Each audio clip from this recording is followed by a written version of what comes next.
तो hello guys, मैं आपके लिए लेके आया हूँ नए साल का एक नया इवेंट जो कि ग्रेनो वालों ने दिया है।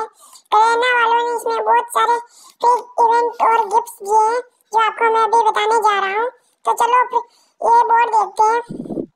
तो देखो भाइयों, इसमें लिखा है 10 जनवरी।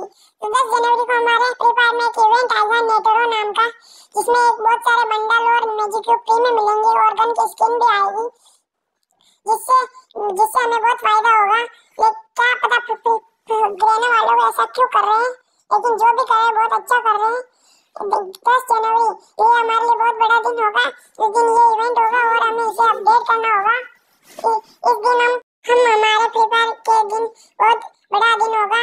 इसमें बहुत सारे फ्री बंडल और फ्री गन की स्किन और लक रॉयल में वो नेटोरो का इमोट फ्री में मिलेगा, जिससे हमें बहुत फायदा होगा।